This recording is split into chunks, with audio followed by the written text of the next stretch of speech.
Hi everyone and welcome back to my channel. In this video, I'll be talking about the top 3 habits that helped me get a job at Goldman Sachs and J.P. and so I hope by sharing these habits, and if you were to follow them, I hope they can really help you land your dream job as well.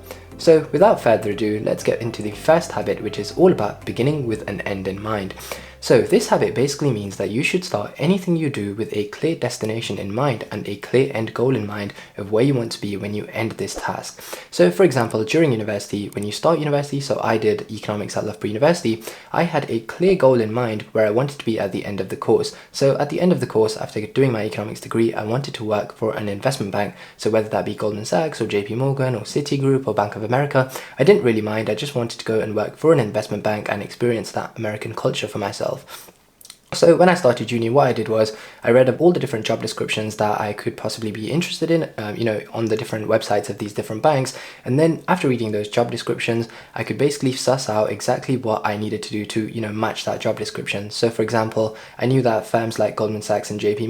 really want people that are well-rounded. And so as a result, I knew I had to be really good at my degree and make sure that I get that 2-1 or that first class. But in addition to that, I knew that, I needed skills that you might not get in your degree. So for example, team working skills, which I did by joining the university badminton team, or like leadership skills, which I gained by joining societies and things like that. So making sure that you have a clear end goal in mind is really important, because then you can read the job descriptions and then try and match it through your years at university without trying to, right when you get to the third year or your final year, whichever year that is, trying to match it at the end when it's too late, because everybody's been doing that since their first or second year, or, whenever they started. So it's really important to begin with that end goal in mind. As they say, plans are useless, but planning is indispensable. So, your path and your end goal might change as you go through university. You might start thinking that, okay, I want to go and work for an investment bank, but by the end of it, you might want nothing to do with banks or nothing to do with financial services. That's completely okay, but making sure that you're constantly planning and thinking about where you want to go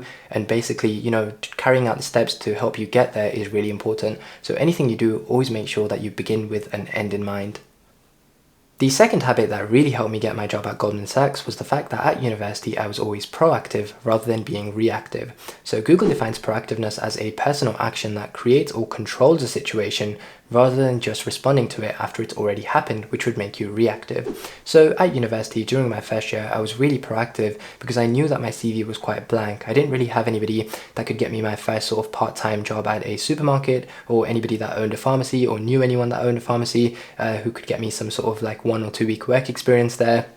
I didn't have any of those things, and so therefore when I actually looked at some of the job descriptions that I would be applying for, some of the internship opportunities, I knew that I needed to meet the criteria that the companies wanted by being proactive and adding these valuable experiences to my CV. So what I did was I found some different companies that were offering internship opportunities, and luckily for me there was a wealth management company in my local area that was taking on first, second and third year students. It's quite hard to find a first year university internship because usually companies want to take a second or third year student on and then give them an offer to return in the following summer. But fortunately for me, I was really proactive and I found that company where I was able to get that internship. I was in fact so proactive that I actually rang the company about 6 or 7 times over a 6-month period to ask them exactly when they'd be opening their opportunities. And so I ended up being the first person to apply, and thankfully, because they hire on a first come first serve basis, because I was the first one to apply and then I did the interview, I was quite fortunate to get in. And this was really important in getting my job at Goldman Sachs, because I spent one of the interviews entirely talking about this experience, which was really important.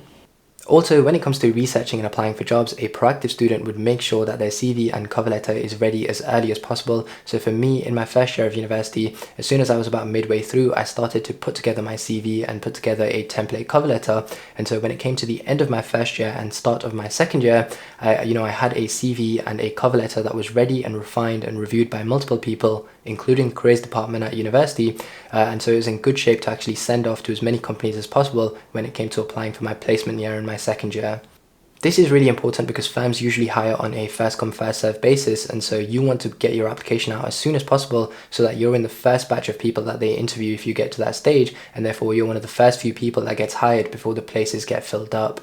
So overall, please make sure that you are proactive and not reactive. Please make things happen for yourself and go out there and grab those opportunities and put them on your CV so that you are ready for when it comes to the application season. The third and final habit that I'd like to talk about is all about thinking win-win. So if you want to establish good relationships with people, you need to make sure that you're creating win-win situations which are mutually beneficial to all parties involved. So this is really important at university because you want to establish a group of friends that are always willing to help each other, whether that comes to university courses, applying for internships, applying for other opportunities, and even, postgraduate helping each other in life in general. So one of the underpinning foundations of this theory and, to actually achieve a win-win situation is the fact that people need to maintain an abundance mentality. This means that, you have a belief that there's enough out there for everybody. However, sometimes people also operate with what's known as a scarcity mentality, which means that, if you have something, I can't also have it. So it's really important that you find people that are always believing in the abundance mentality. There's always enough out there for everybody, and, people are always thinking win-win. This is really important when it comes to applying for internships and placement opportunities in particular, because during university, you want to be friends with people who are always willing to help each other. And as a result, the more you help each other, the more you sort of review each other's CVs, the more you kind of practice mock interviews with each other, the better your answers will be, the better your CV will be, the better your cover letter will be, and as a result, the more likely you are to succeed in these applications together. That's what I found anyway at university. So always think win-win and always try and help each other, and as a result, you're more likely to succeed together and learn quicker. Overall, those were the 3 habits that really helped me get my dream job at Goldman Sachs and J.P. and so I hope that, by applying these habits, you can also get your dream job and really succeed in your career. If you found any value out of this video, please hit the like button for me. Thank you so much for watching, and see you in the next video.